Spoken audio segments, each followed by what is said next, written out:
পৃথিবীর সকল বিমানবন্দর এক অনুভূতির কেন্দ্র।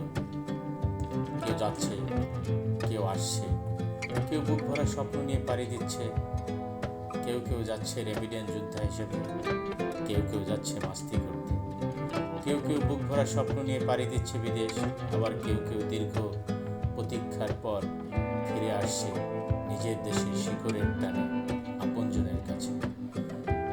পরিবারের চোখে জল মুছছে প্রবাসী ব্যাগ হাতে দাঁড়িয়ে।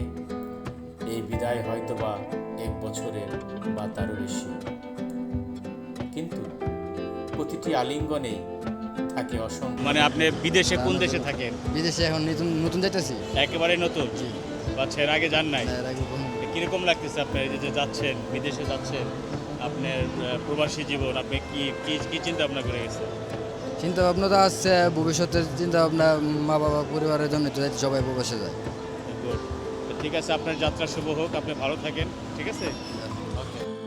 আকাশে মিলিয়ে যাওয়া সেই বিমানটি যেন নিয়ে যায় একটি পরিবারের আবেগ, ভালোবাসা। আবার ঠিক উল্টো প্রান্তে বিমানবন্দরের আরেকটি দৃশ্য চোখে পড়ে। আবেগের আগত ফ্লাইটের ঘোষণা শোনার সঙ্গে সঙ্গে ফিরে আসা আলো চোখে মুখে ফুটে ওঠে। ছোট ভাইয়ের মুখে হাসি আর বাবার চোখে অপেক্ষার ক্লান্তি মুছে যায় আনন্দে। প্রিয় মানুষটির এক নজর চোখে দেখার জন্য চেয়ে থাকে। তোমার কি আসবে?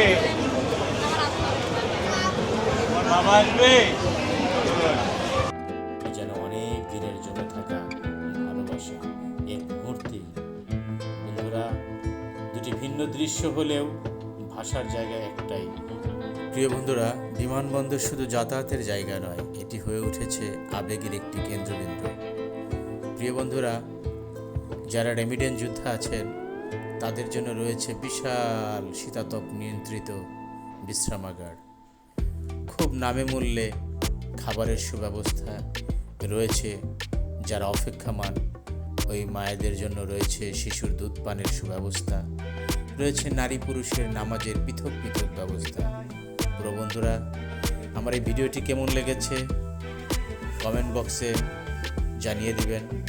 ভালো থাকবেন, সুস্থ থাকবেন। আল্লাহ হাফেজ।